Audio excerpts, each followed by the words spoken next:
Bonsoir à tous. Je suis ravie d'être avec vous ce soir pour ce talk qui va booster vos rêves. Je suis Leïla Ben Youssef et les enfants me surnomment la fée noisette. Et pour preuve, voici ma baguette magique. À votre avis, pourquoi ce surnom? Vous pouvez interagir avec moi pour deviner et je vais vous donner quelques indices pour essayer de comprendre.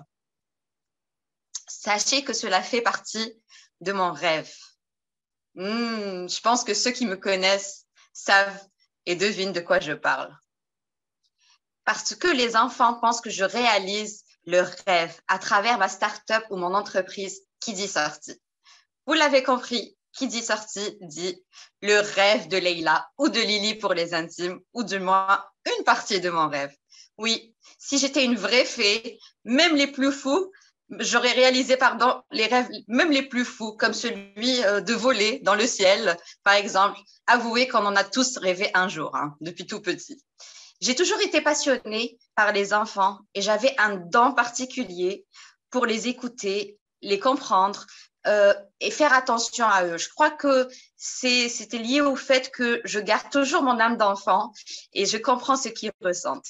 Mais je n'aurais jamais pu penser un jour transformer ce don en un rêve, même si on me disait souvent, ouvre une école, tu seras douée. Mais bon, vous m'imaginez débarquer dans une école autant que directrice avec ma baguette magique pour la gérer. Je ne crois pas que ça soit sérieux. À vrai dire, je ne croyais même pas aux rêves, car pour moi, ça reste des fantasmes irréalisables, sauf dans les films, réalisables que dans les films. Et pourtant, aujourd'hui, je suis là pour partager et parler du mien et peut-être vous prouver le contraire pour booster vos rêves. Eh oui, quelle audace cette fille, hein? Vous avez vu ça? Mais dans ma vie, avant de commencer à rêver, j'ai d'abord commencé à échouer, bien sûr, ce qui m'a permis de me forger. Se forger est une expression que j'affectionne particulièrement. Oui, le premier échec était mon échec dans mes études de médecine. Là, c'était le rêve de mes parents, par contre, que j'ai échoué parce qu'ils sont simplement médecins et qu'ils ont vite compris que ça ne me passionnait pas. Pourtant, je voulais aider les autres. Fallait donc que je trouve un autre moyen d'aider les autres plutôt que de voir Dieu sang, vu ma sensibilité, ce qui était impossible. Après des études en commerce, donc j'ai changé de voie. J'ai fini par commencer à tracer mes ambitions.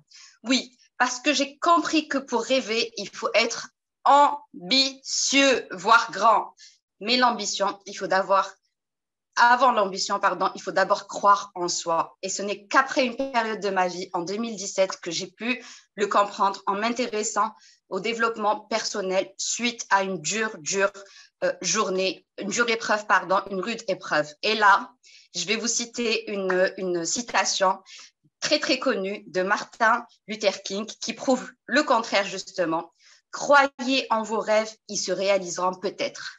Croyez en vous, ils se réaliseront sûrement. Je suis un cas vivant pour vous le prouver, justement. Et c'est ainsi que j'ai décidé de sortir de ma zone de confort, un mot qu'on connaît bien et qui est fort confortable. Et tout ça pour relever des défis, justement. Donc, sans trop savoir où ça allait me mener.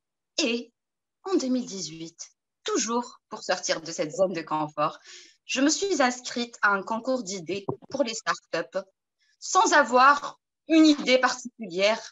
Mais au pire, je me disais que l'idée, j'allais la trouver. Ça ne mangeait pas, comme on dit. Devinez quelle a été mon idée? Pour l'indice, il s'agissait de ma passion déjà évoquée.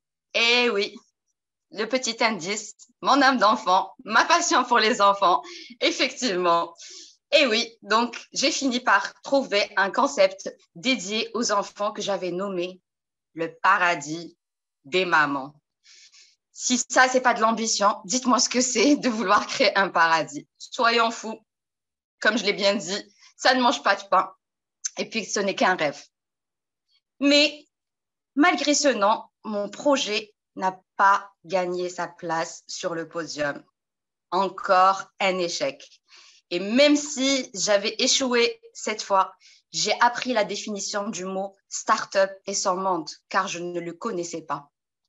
Vous l'avez compris, cette expérience m'a marquée car c'était mon déclic pour me lancer dans l'entrepreneuriat. Il en faut toujours un, il faut toujours une histoire ou quelque chose qui puisse nous booster et j'espère que ce talk vous le fera aussi. 6 mois après ce concours, j'ai lancé ma startup Qui dit sortie. Donc, je suis passée du paradis des mamans à Qui dit sortie. Le rêve commençait à se concrétiser petit à petit. Ma startup est spécialisée dans le divertissement des enfants, un rêve auquel je n'espérais même pas penser auparavant.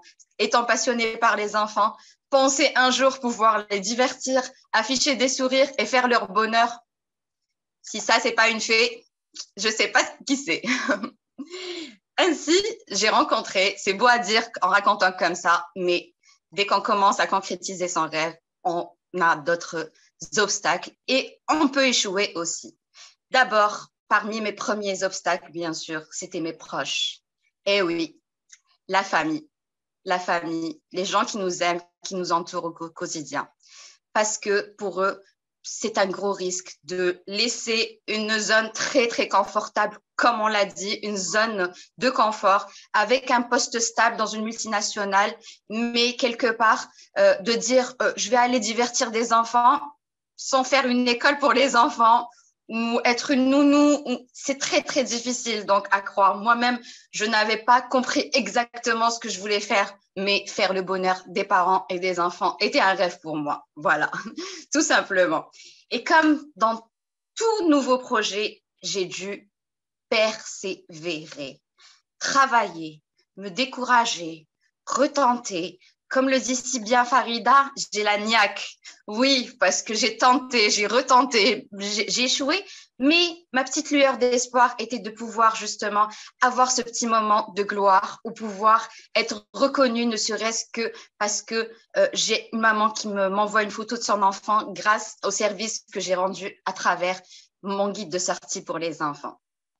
Mais après tant d'échecs, le jour où mon père m'a vu sur un plateau télé, il était tellement fier de me voir sur son écran qu'il en a eu les larmes aux yeux. Oui, le docteur, le médecin qui a vu sa fille échouer ses études de médecine et se retrouver sur un plateau télé. D'ailleurs, entre parenthèses, il me disait « Je ne savais pas que tu savais si bien parler, mon papa, après plus de 35 ans. » Voilà, comme quoi on peut découvrir et en apprendre tous les jours. Et en 2020, le jour où je voulais vraiment à la crise, il faut savoir que ma startup s'appelle Qui dit sortie, donc les sorties en dehors de la maison, sortir en famille, c'est devenu Qui dit activité à la maison parce que le confinement a frappé. Le mois de mars 2020 est venu, tout a fermé et tout le monde s'est enfermé chez lui. Et c'est ainsi que je me suis découragée, j'ai voulu arrêter ce rêve, me dire que le combat ne voilait pas la chandelle peut-être, mais que j'avais appris de cette expérience. Et c'est à ce moment-là qu'on m'informe par mail que je suis lauréate parmi les 54 femmes africaines les plus impactantes sur leur société, ce qui m'a bien sûr donné des ailes et poussé à continuer à croire et me battre pour mon rêve, justement. Pour résumer, j'ai eu de l'ambition. Je me suis motivée, j'ai tenté, j'ai échoué, j'ai persévéré et le terme que j'adore, je me suis forgée. Alors si moi j'ai réussi, alors vous aussi, boostez votre inspiration, respirez un bon coup comme le dit Amina et foncez réaliser vos rêves.